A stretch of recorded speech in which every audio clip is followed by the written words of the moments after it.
விஞ்ஞான உலகின் விண்ணுலக ஆராய்ச்சியில் மிகவும் முக்கியத்துவம் வாய்ந்தது விண்ணில் ஏவப்படும் செயற்கைக்கோள்கள்.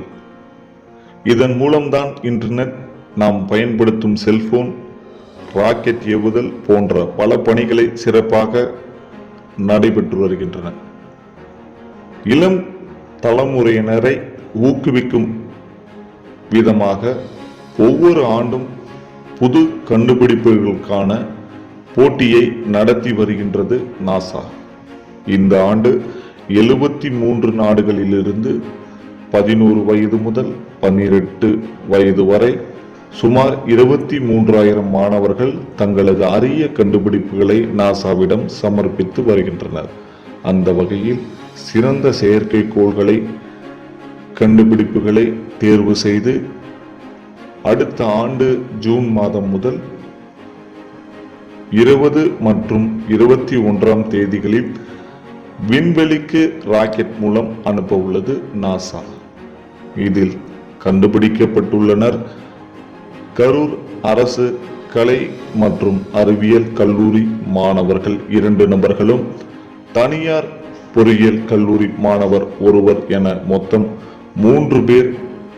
3 சென்டிமீட்டர் சுற்றளவு உள்ள 64 கிராம் எடையில் இவர்கள் கண்டுபிடித்த சிறிய செயற்கைக்கோள்களை விண்ணில் செலுத்த உள்ளது நாசா. இதில் அடனன் மற்றும் அருண் ஆகிய 2 அரசு கலைக்கல்லூரி மாணவர்களும், கேசவன் என்ற பொறியியல் தனியார் கல்லூரி மாணவரும் சேர்ந்து உருவாக்கியுள்ள இந்த சிறிய செயற்கைக்கோள் விண்வெளி வளிமண்டல தட்பவெப்ப நிலையினை இரும்பை விட 100 மடங்கு தாங்கக்கூடிய கார்பன் என்கிற தூய்மையான கார்பன் மூலமாக தயாரிக்கப்பட்டுள்ளது. மேலும் விண்ணில் 120 கிலோமீட்டர் பயணித்து ராக்கெட் மூலமாக இந்த பயணம் செய்யும் இந்த செயற்கைக்கோள் 13 சென்சார்களை கொண்டது என்பது குறிப்பிடத்தக்கது.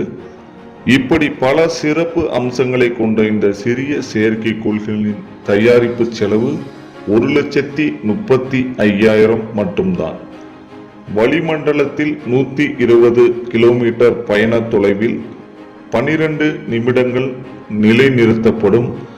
இந்த செயற்கைக்கோள் பல ஆய்வுகளை மேற்கொண்டு பசிபிக் பெருங்கடலில் விழும் என்றும், அவற்றை சேகரித்து தங்களிடம் நாசா அனுப்பும் போது அது குறித்த ஆய்வு அறிக்கையை சமர்ப்பிப்போம் என்றும் பெருமையுடன் கூறியுள்ளனர் இந்த மாணவர்கள். இது பற்றிய சிறப்பு செய்தி தொகுப்பு நமது கரூர் பூமி யூடியூப் சேனல் வாயிலாக இதோ.